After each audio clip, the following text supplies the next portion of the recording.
Yesterday rains that started at 2 p.m. left a number of places flooded and floating with waste. Streets are not the only places that were left wanting. Homes flooded to the brink, leaving a number of people stranded.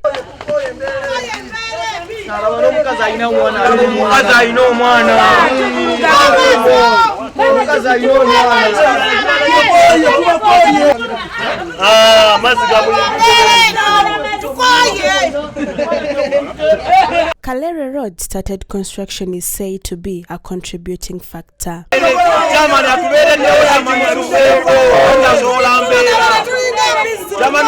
Abana banje abali wano bajja kufiira mu myala kitegeeza ki naye nga abatuuze beekubidde endulu okumala ebbanga naye tebatufaako oluguudo eno Northern Bypass lwe bakola be luleese embeera eno ettaka baaliwa mu myala embeera eri wano mbi nnyo okuva lwe batandika okukola omwala guno oguva ku Kaleeru oguva mu bantu ne gugenda ne gutuusa amazzi ku Northern Bypass. Amazzi bagasiba ate enkuba eno sizoni ya nkuba. These residents are angry at their leaders for failing to provide solution. Amazzi gatusazeeko abasajja baziba ekkubo wali bakola ekkubo ebigoma ne babiteekamu ettaka.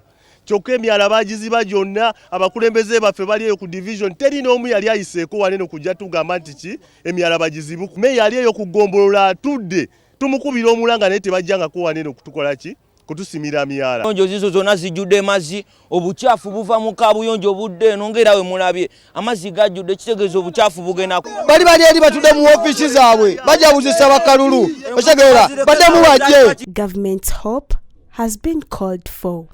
Ye yasoose okugwa munda wakati bonna baabaddemu kyokka ne ekisenge ne kigwa sayidi eri ab'omusaba obuyambi nyambibwe kubanga siina kye bwe ngenda kusula era nasuze mu kiyumba ekyo siina bwe ngenda kwegeka luba. The chairperson of Nsoba says he has played his part, but his efforts have been frustrated. Amutuukirira ku lukomo lw'essimu nentuukirira ne omu gwe bayita mukulu alimanya nga ye Giso wa Kyebando. So kati bwe ntuukiridde Giso mba nkimanyi bulungi nnyo ntuukiridde ofiisi ya RCC naye kennyini ennamba ye ngiina era mukubira ne mubuulira ensonga nga bwe zikola ki bwe ziri. Batusuubiza nti bagenda kukola naye ekituufu kiri nti tebakola. Simanyi lwaki tebakola. Sarah Nakandi, STV Select News.